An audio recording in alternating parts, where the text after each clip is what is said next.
مرحبا أيها المتابع العزيز. في الآونة الأخيرة كتير عم بهتم وعم بيثير فضولي المواقع الموجودة بالديب ويب أو بالدارك ويب، الإنترنت المظلم.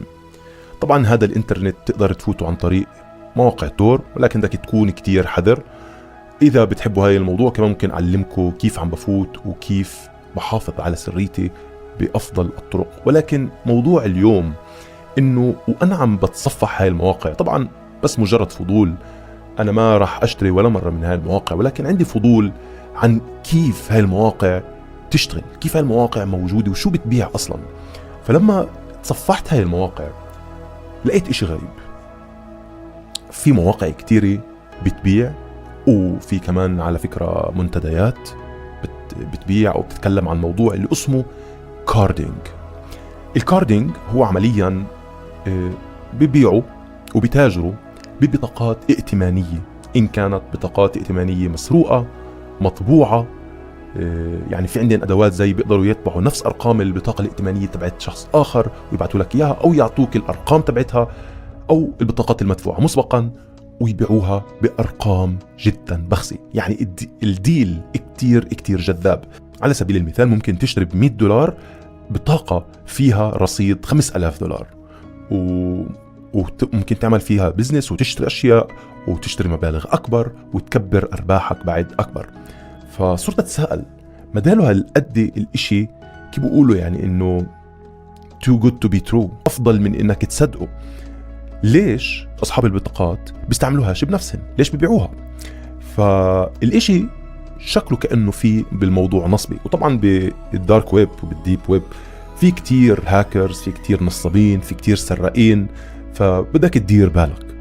ومن المؤكد انه في مواقع اللي هي نصابة. ولكن السؤال اللي تسألته، هل بالفعل هاي المواقع نصابة؟ ولما درست الموضوع وحصلت على الإجابات فجأت بالجواب. فتابعوا معي الإجابات اللي حصلت عليها وشو كانت. السؤال كان: ما هي تلك البطاقات الائتمانية المدفوعة مسبقا التي يتم بيعها في الشبكات المظلمة؟ على سبيل المثال مقابل $120 أمريكي ستحصل على بطاقة برصيد مضمون يتراوح ما بين 2500 إلى $5000 أمريكي. إذا كانت هذه صفقة جيدة جدا، فلماذا لا يستخدم البائعون إياها بأنفسهم؟ فالجواب كان كالتالي: يطلق عليها مصطلح الكاردينج، أنها مسروقة. لماذا لا يستخدمونها؟ لأن ذلك ليس تخصصهم هو سرقتها. ما يقومون به يتطلب معرفة أعمق ووجود شخص داخلي في بعض الحالات، والوصول إلى خوادم التجزئة وما إلى ذلك.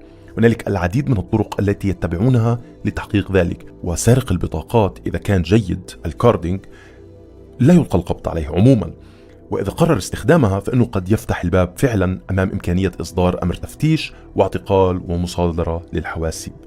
فإنها ليست عملية احتيال، عليك فقط أن تعرف كيف حماية آثارك عندما تحولها إلى نقد. يعني هذه البطاقات فعلا حقيقية ويمكنك شرائها بسعر بخس. يمكنك ب$100 أن تشتري $5000 أمريكي أو حتى أكثر، وهذه فعلا موجودة على الدارك والديب ويب.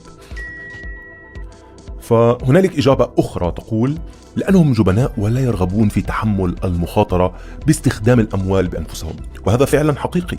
إن بيع الأرقام وسرقتها ليس بمخاطرة كبيرة. حتى على الدارك ويب عندما يستخدمون متصفح تور والبيتكوين من الصعب جدا تتبعهم.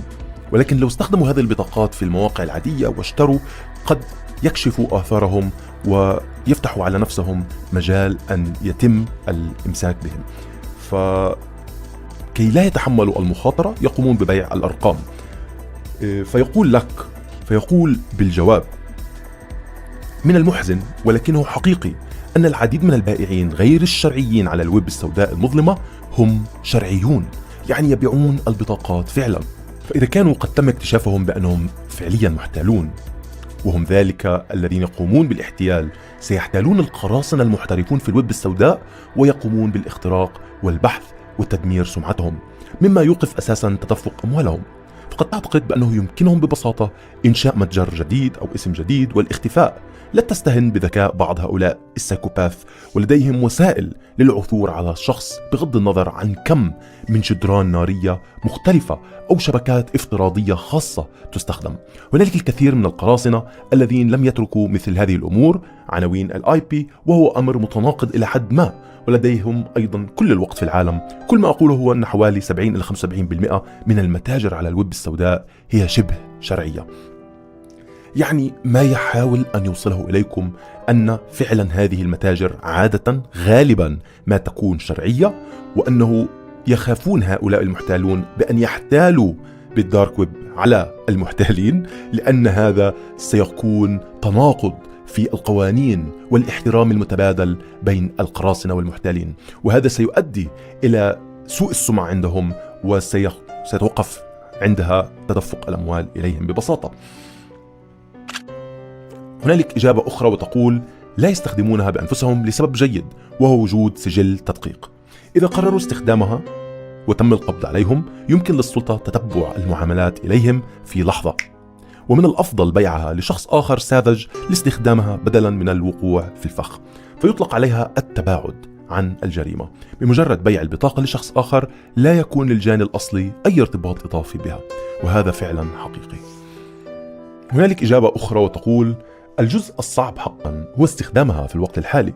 من السهل جدا بالنسبة لهم الالتقاط وسرقة المعلومات، ويتطلب الأمر مهارة حقيقية لتعلم كيف استخدامها بشكل فعال وتمكن من سحب أي من المال. ستنفق بسهولة بضعة آلاف على الحسابات قبل أن تجعل إعدادك يعمل، ومع ذلك بمجرد أن تفعل ذلك يمكنك استرداد أموالك أيضا. الخطر الحقيقي يكمن في استخدامها، وهنا يمكن أن تلتقط بسهولة إذا كنت لا تعرف ما تفعل.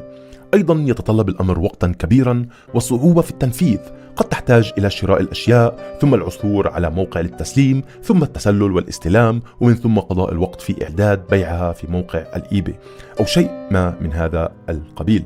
هذا أصعب بكثير من إرسال بضع آلاف من الرسائل النصية أو البريد الإلكتروني وإرسال المستخدمين إلى موقع يلتقط معلومات تسجيل الدخول، ومن ثم عرض هذه المعلومات للبيع بمبلغ 100 أو 300 دولار. تقوم بإعداد الموقع مرة واحدة ومن ثم تقوم بالترويج وجمع الحسابات. إنها أسهل بكثير من محاولة فعليا استخدامها. الإجابة الأخيرة تقول الناس يتخصصون في أمور مختلفة، وهذا ينطبق على الجناة أيضا.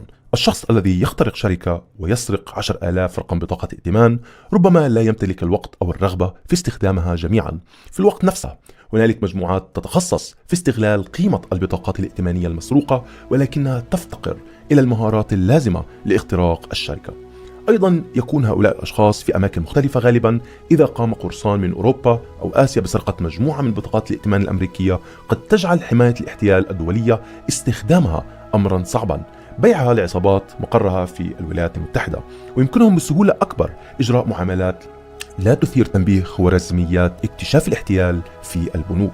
لذلك الأشخاص الذين يبيعون معلومات الحساب يحاولون تحقيق أقصى قدر من دخلهم. أفضل بكثير بيع البطاقة للمشترين بمبلغ ثابت والانتقال إلى الهدف التالي بدلا من التورط في محاولة ارتكاب احتيال باستخدام بطاقات الائتمان.